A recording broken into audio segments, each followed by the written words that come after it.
Selamat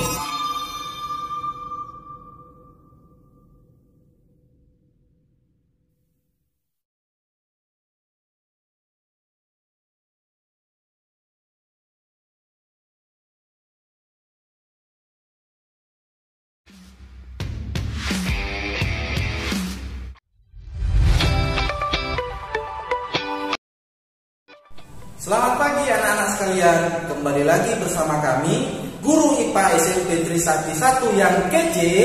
Bersama saya Bapak Jeffrey Eliader Sitorus, saya Ibu Elia Gambura, saya Ibu Nolan Sinaga.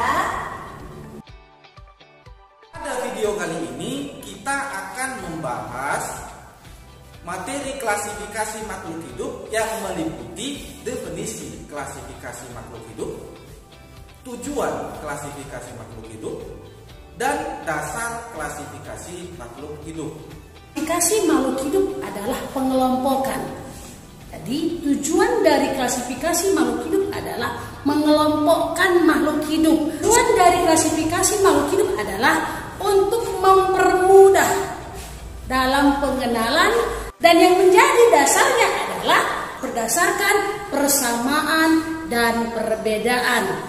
Sebagai contoh, antara kucing dengan harimau. Pasti kalau ditanya lebih banyak mana antara persamaan dengan perbedaan, sudah pasti jawabannya lebih banyak persamaan. Dibandingkan dengan kucing dengan anjing, persamaan atau perbedaan, mungkin kita akan menjawab lebih banyak perbedaan.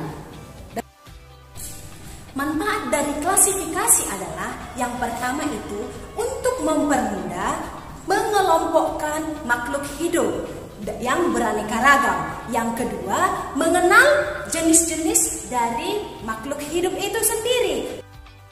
Bapak akan menjelaskan jenis-jenis pengklasifikasian makhluk hidup. Secara garis besar, makhluk hidup dapat diklasifikasikan menjadi yang pertama secara alami, yang kedua klasifikasi secara buatan, dan yang ketiga klasifikasi secara filogeni. Yang pertama, pengklasifikasian makhluk hidup secara alami. Apa itu pengklasifikasian makhluk hidup secara alami?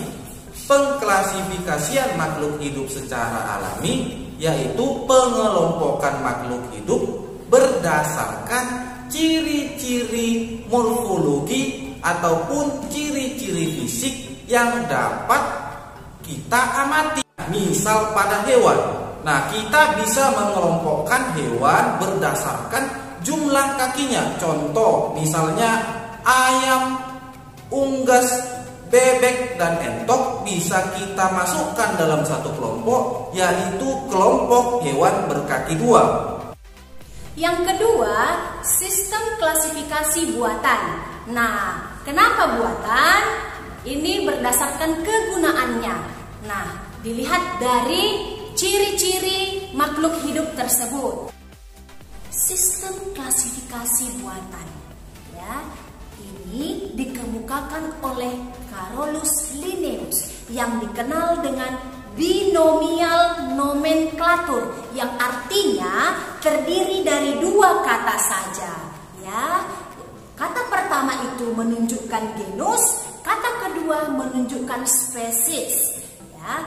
Dan aturan penulisannya ada juga, ya.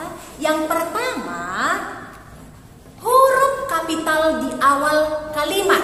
Nah, yang kedua, huruf kecil di kalimat kedua. Yang perlu diingat, jika ditulis tegak lurus, maka kata pertama dengan kata kedua harus digarisbawahi secara terpisah.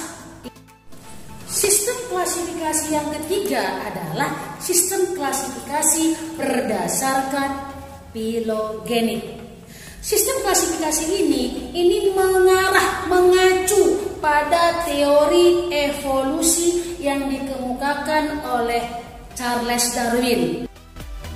Nah, demikianlah video pembelajaran kita pada hari ini. Jangan lupa tonton kembali video pembelajaran selanjutnya lupa like, komen, dan subscribe agar membantu kami Bapak Ibu Guru menjadi lebih semangat untuk membuat video pembelajaran selanjutnya. Terima kasih.